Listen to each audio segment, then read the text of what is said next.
Hi, I'm Aki. And I'm Brian, and we're the co-designers of One Last Job. We're here to do a short gameplay demonstration of our game. And this demonstration is using prototype cards, so these are not the final cards that will be shipped with the game, but this is what we have available to us right now. And it's not going to be entirely comprehensive, but it's going to give you a good feel for how the game works and go a little bit more into the rules. One Last Job is an asymmetric two-player game pitting a crew of skilled thieves against a powerful entity seeking to establish their control over the city.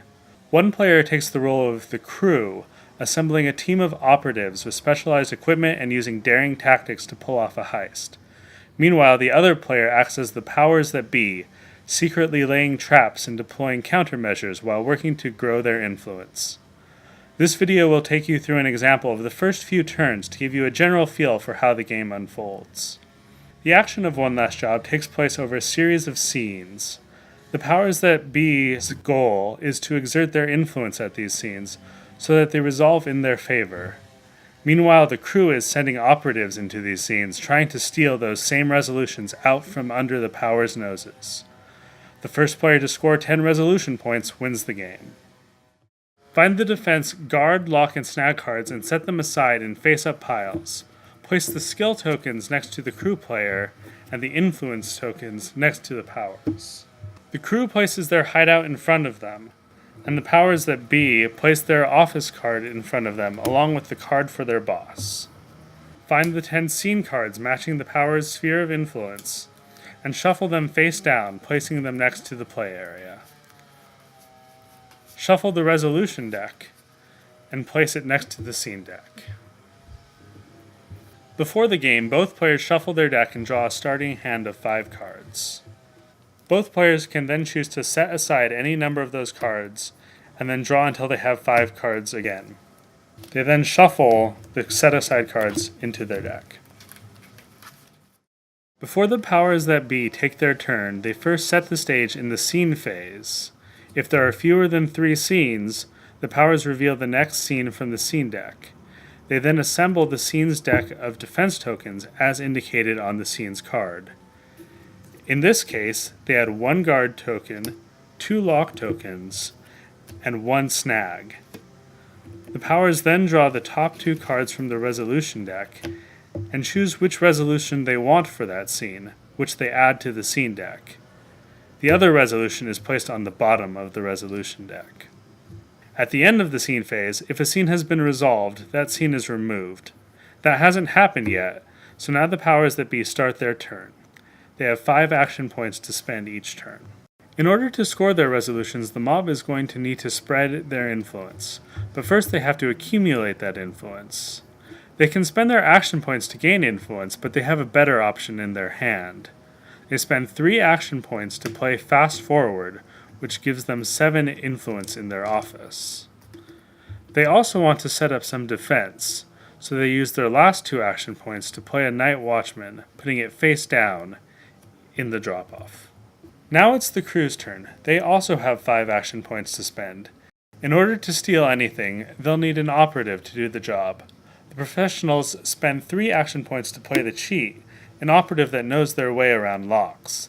Then they spend 2 action points to play a tranquilizer gun, which can deal with guards. After the crew's turn, it's time for another scene phase. There are fewer than 3 scenes in play, so a new one is added.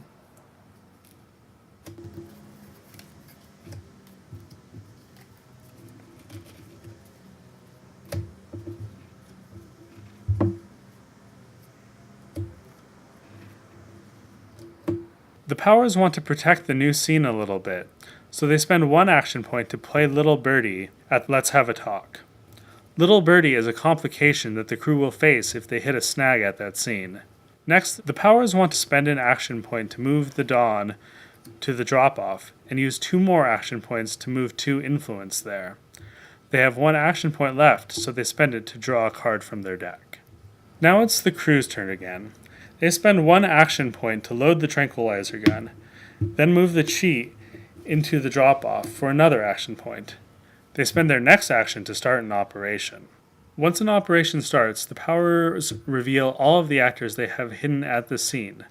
Then all of the actors at the scene confront the crew one by one in the order of the powers choosing. In this case, the Night Watchman tries to stop the cheat from breaking into the drop-off. But the cheat is carrying a tranquilizer gun which has the skill he needs to deal with the guard. The crew spends the skill to get in, and then they get to search the scene by discovering a card from the scene's deck at random.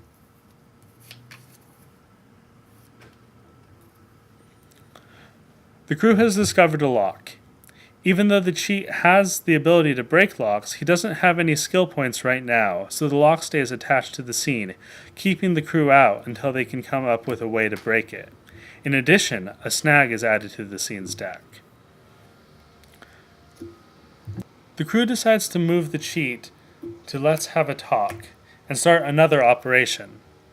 Unlike actors, complications are not revealed when an operation starts. Instead, they're only discovered if the crew hits a snag during the operation.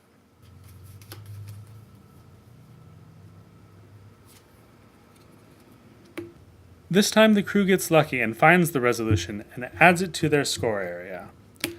But when they steal the resolution from the powers become a little bit more aware of the crew's misdeeds and the threat level goes up by 1. As the threat level rises, the powers can gain stronger abilities to defend their interests, accelerate their plans, or even retaliate against the crew. Now at the start of the scene phase, there are 2 scenes in play, so a third one is added in the same way as the first 2.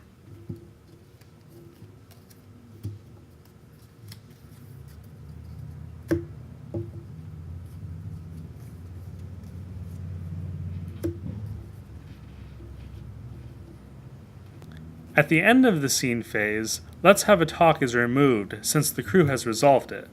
When a scene is removed, any complication there is returned to the power's hand, and other cards return to their player's staging locations. So Little Birdie goes back to the power's hand, and the cheat returns to the crew's hideout. Play continues back and forth between the 2 players until one player wins by scoring 10 points of resolutions. We hope this video has given you an idea of how to play One Last Job.